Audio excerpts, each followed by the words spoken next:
Pues en este país se suele incluir en esta denominación a las personas afrodescendientes, es decir, aquellas mujeres y aquellos hombres que tienen ascendencia africana por alguna razón, ya sea contemporánea o porque sus orígenes se encuentran desde prácticamente el siglo XVI, que llegaron los primeros esclavos africanos a lo que era la Nueva España, hoy México.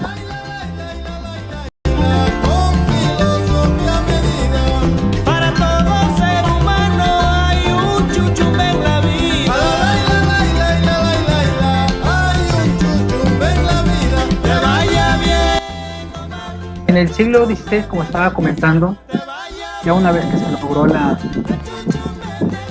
el dominio, la conquista de la capital de los mexicas, de Tenochtitlan, se inició un proceso complejo de migración. Llegaron personas de distintas partes del mundo, no nada más de la península ibérica, sino que también llegaron personas de Asia y, como ya habíamos comentado, también de África. ¿Por qué? Bueno, en este caso los africanos venían como esclavos.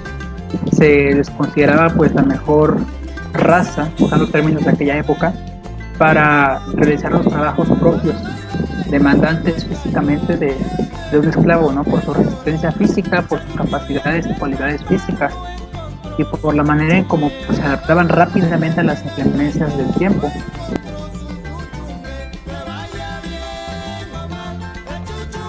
Esto ya tenía el antecedente desde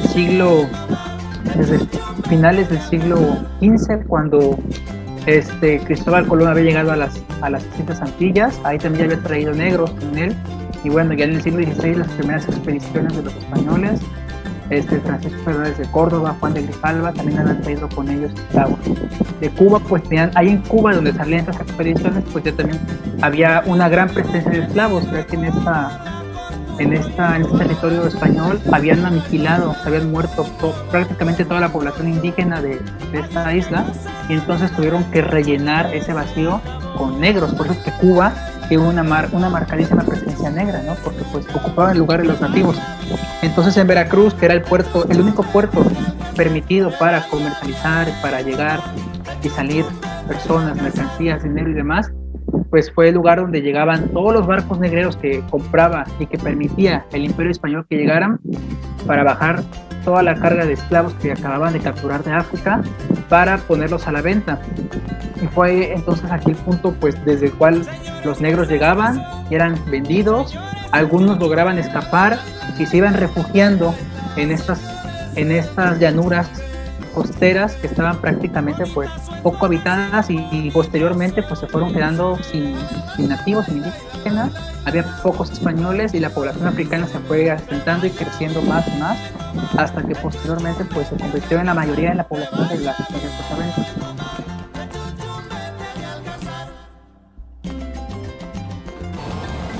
El barrio de la Huaca, construido hace más de 300 años por peones y esclavos africanos.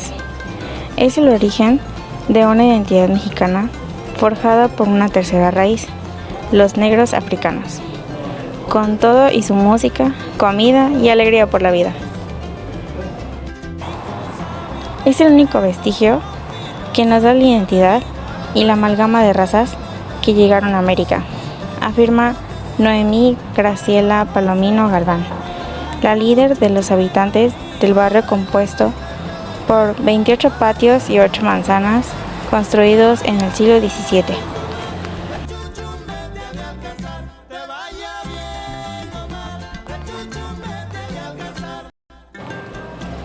El corazón del barrio de La Huaca es el llamado Callejón Toña la Negra, nombrado así en honor a la maravillosa Antonia del Carmen Peregrino Álvarez, cantante y actriz mexicana, jarocha de origen haitiano por parte de su abuelo paterno. Fue famosa por sus interpretaciones de los boleros y las canciones tropicales del compositor Agustín Lara, quien la consideró la más grande cancionera de todos los tiempos, por su estilo personalísimo, la fuerza de su expresión y el terciopelo de su garganta privilegiada.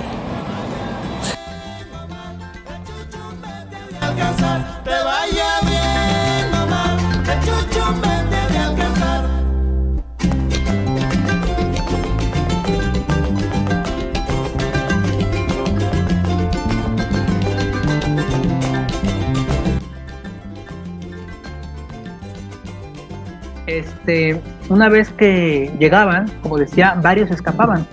Entonces, pues se convirtieron en fugitivos, porque al fin y al cabo su destino era ser esclavos, no ser personas libres. Se escapaban y se ocultaban en los montes, en las llanuras, en las partes deshabitadas, y se iban asentando ahí. Hay que tener presente de que a pesar de que no había mucha presencia de población nativa indígena, todavía quedaban números de indios. Entonces, pues el contacto continuo, la comunicación, los intercambios comerciales, vendían y compraban sus propias cosas y demás, pues fueron llevando a que se llevara a cabo pues esto que llamamos mestizaje, ¿no? Los negros se casaban con indias, las indias se casaban con negros, o no se casaban, simplemente procreaban, ¿no? Vivían lo que llamamos unión libre. Eso fue en cuanto a indios y negros. Además, hay que tener también muy en cuenta que los indios necesitaban tener en sus repúblicas, que eran estas, lo que hoy podríamos llamar cabildos, ayuntamientos, pero de indios, en sus pueblos de indios o repúblicas de indios, necesitaban tener un número mínimo de personas para poder mantener el privilegio de tener esta corporación que les daba representación política. Como eran pocos, les convenía que los negros que se quedaban en estas regiones escapando de sus amos se juntaran, se quedaran ahí, y obviamente esto favoreció todavía más que se diera este mestizaje. En el caso de los españoles fue un poco más quizás complicado y mal visto, porque hay que tener en cuenta que no eran, en esta época no era para nada bien aceptado que un blanco, un español, y más peninsular, ¿no? O sea, que era puro español, se casara o procreara, era peor si no estaban casados, con una negra, que tuviera un hijo afromestizo, ¿no? Pero pues se dio, al fin y al cabo eran personas, de hecho fue una de las formas en que las negras esclavas lograban que sus hijos nacieran libres, porque se casaban con un español que era libre, y este hombre, como manera de reconocer que pues si era su hijo, aunque no podía darle quizás el apellido o no podía darle herencia, el gesto que tenía el padre español con el hijo de su esclava que había tenido fuera del matrimonio era darle la libertad. Al fin y al cabo, el niño seguía siendo posesión de su padre por ser hijo de una esclava. Entonces, como manera de apoyar a su hijo no reconocido, era otorgarle la libertad a él y también a su madre. Entonces, ahí está una forma. Esto se daba con la constante convivencia. Al fin y al cabo, pues vivían en la misma casa, ellas como esclavas, ellos como amos, y pues hay que tener en cuenta que en esa época el hombre podía, no debía, pero pues no se veía tan mal, podía pues tener hijos regados, ¿no? Siempre y cuando no fuera un escándalo. Entonces ahí está otra forma en cómo se dio esta mezcla racial entre españoles y negros, igual negros con españolas. Al fin y al cabo, los españoles apreciaban la belleza de las africanas, de las negras. Por ahí hay sones jarochos que retratan esa realidad como el de los negritos, en el que alaban las bondades físicas de las afromestizas, las afrodescendientes, las negras. Los orígenes del son jarocho se remontan al siglo XVIII, en donde la música venida de España, primordialmente de la zona de Andalucía y de las Islas Canarias, adquiere un carácter muy peculiar en nuestras tierras al mezclarse con las influencias africanas que pululaban la cuenca del Caribe en esas épocas y el sustrato indígena que poblaba originalmente estas tierras. Desde el siglo XVII y gracias a la Inquisición sabemos de ciertos géneros musicales propios de mulatos y gente de color quebrado que se practicaban en diferentes sitios de Veracruz y otros lugares de la Nueva España. Sones como el chuchumbé, el jarabe gatuno y otros bien pueden ser los antecedentes directos de los diversos sones que pueblan el territorio nacional, entre los que está el son jarocho, Santiago de Murcia ya recrea a mediados del siglo XVIII algunos sones de la tierra que evidentemente abarcaban los universos afromestizos en los que el son jarocho se estaba forjando. Gracias al trabajo del encuentro, se comienza a ver que el son jarocho no es uno, sino muchos, que la diferencia entre regiones no tienen que ser vista como lo hacían algunos, como desviaciones, sino como tendencias enriquecedoras que pueden y deben convivir en este mundo del son.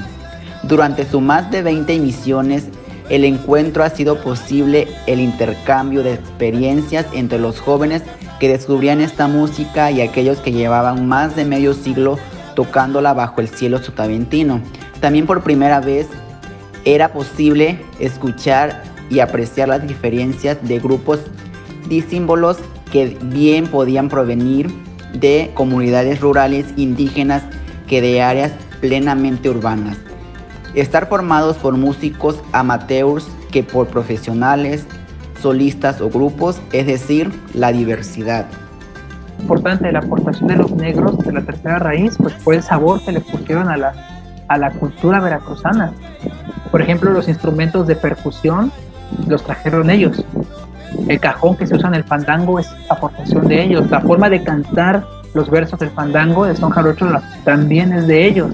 La forma pícara de bailar el son jarocho también la aportaron ellos. Por ejemplo, el chuchumbé es clarísima aportación cultural del son jarocho, que es parte de la identidad de los veracruzanos, ¿no? Las palabras generalmente en español que tienen MB son de origen africano: chuchumbé, bamba, Mozambique, mozomboa, son palabras de origen africano. Mocambo, todas estas palabras son de origen africano. Ahí está otra parte de su aportación cultural.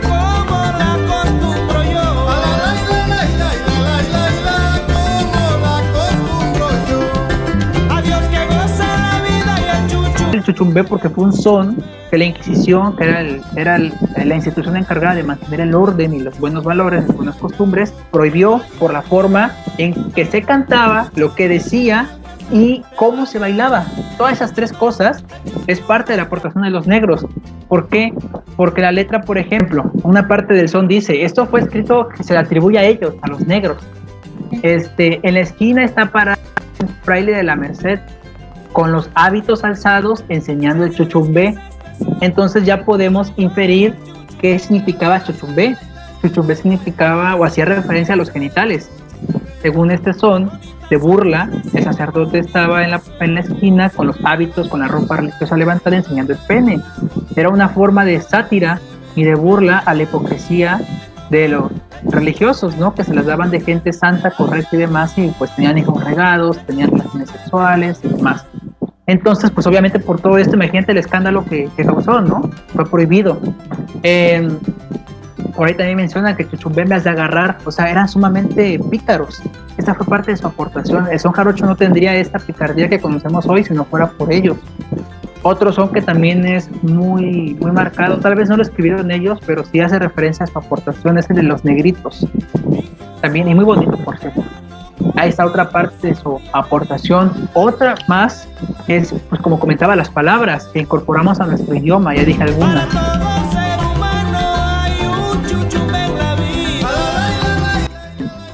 Los carnavales que se dan en estos municipios de presencia negra, como en Coyolillo, son un 90% afros. Las máscaras, la forma y demás. Ahí está otra parte de la presencia. Algo que olvidaba también chuchumbé, la forma de bailarse. No se baila como cualquier son jarocho, se baila con más picardía de lo normal. Por ejemplo, en los reportes que levantaban los frailes cuando los veían en aquella época ya bailándolo, decían que bailaban de manera inadecuada, pegando ombligo con ombligo. ¿Por qué? Porque pues estaban pegando sus chuchumbés, ¿no? Esta otra de sus aportaciones en lo cultural. Bueno, eso es lo que se puede ver hasta nuestros días, porque en su época, en el siglo XVI, XVII, XVIII, pues sus aportaciones eran en la vida cotidiana. Se desempeñaban trabajos que no cualquiera podía desempeñar, por ejemplo, como vaqueros. Fueron grandes y hábiles vaqueros. Los capataces, los hacendados, los valoraban como por sus habilidades casi natas. para la vaquería, ¿no? Eran buenos montando caballos, arreando reses, eran fuertes, como estaba haciendo mucho hincapié en eso. En la comida, ellos traían el uso de especias, por ejemplo, como el clavo, el azúcar, que ellos eran pues los expertos en esto porque pues eran los que se encargaban de su cosecha, ¿no? En los campos azucareros, en los trapiches, que era donde se convertía la caña en azúcar. Ellos eran la mano de obra porque eran fuertes, entonces se encargaban de molerla hasta volverla azúcar, ¿no? El clavo, el azúcar y otras especies más que ellos manejaban. Otra aportación, por ejemplo, pues es en la parte racial. Por eso es que la mayoría de los jarochos somos morenos, porque pues tenemos esta marcada parte de la tercera raíz. El cabello chino, el cabello quebrado, no es indio, no es herencia indígena, ni tampoco muy española. Es más que nada una herencia afro, negra. Generalmente solemos decir, ¿no?, que el mexicano es mestizo porque es indio y español, sí, pero también hay otra parte, y en Veracruz la tercera raíz está muy, muy marcada, y más en el puerto y en los municipios de la región, como los que ya mencioné hace un momento. Entonces la parte racial, la parte genética también tienen ahí su aportación. Si tú ves, hay varias personas que son morenas, que tienen labios gruesos como los negros, en términos de la época, que tienen igual el cabello, como decía, chino. El acento, la forma de hablar mocha también tiene que ver por ahí con su aportación. También eran buenos, fueron los mejores soldados que el rey pudo encontrar para proteger una región tan mortífera como Veracruz, como la costa. Aquí ningún soldado blanco podía estar más de un día porque se moría de vómito negro, se moría de fiebre amarilla. Los negros, en cambio, se adaptaban por su fortaleza, resistían, y como conocían bien el terreno y vivían aquí tanto tiempo, pues fueron los mejores soldados. Llegaron a ser considerados, estaban como que en una ambivalencia. Por una parte eran mal vistos, eran repudiados por su color de piel, por ser castas, pero por otro lado eran considerados los mejores soldados para defender esta región por su fortaleza y por su habilidad. Hoy nos encontramos en una de las puertas del mundo colonial para encontrar huellas que dejó nuestra tercera raíz en su paso por aquí, ya que hace 500 años, cuando los españoles conquistaron nuestra tierra, trajeron consigo a esclavos para realizar el trabajo duro que conlleva la fundación de una colonia. Así que acompáñenos a descubrir más de la historia. El fuerte de San Juan de Ulúa fue la entrada de más de 250,000 personas, procedentes de diversas regiones de África y del Caribe a la Nueva España. Durante los siglos XVI al siglo XIX, muchos de ellos construyeron la fortaleza o trabajaron en las haciendas cañeras, en la ganadería y el comercio. Fue fundamental su participación en la vida económica, pero también cultural y social, porque la música y los bailes veracruzanos no podrían entenderse sin el aporte africano.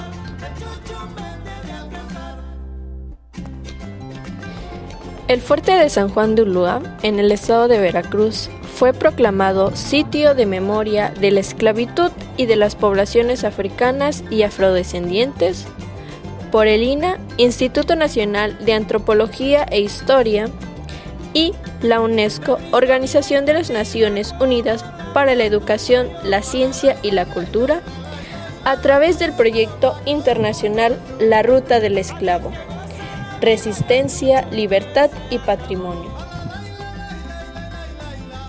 El antropólogo Diego Prieto, director general del Instituto Nacional de Antropología, el INAH, aunó que también es un suceso de celebración porque todo gesto de opresión, toda historia de sometimiento es también de rebeldía, de resistencia, de liberación y hermandad entre los pueblos.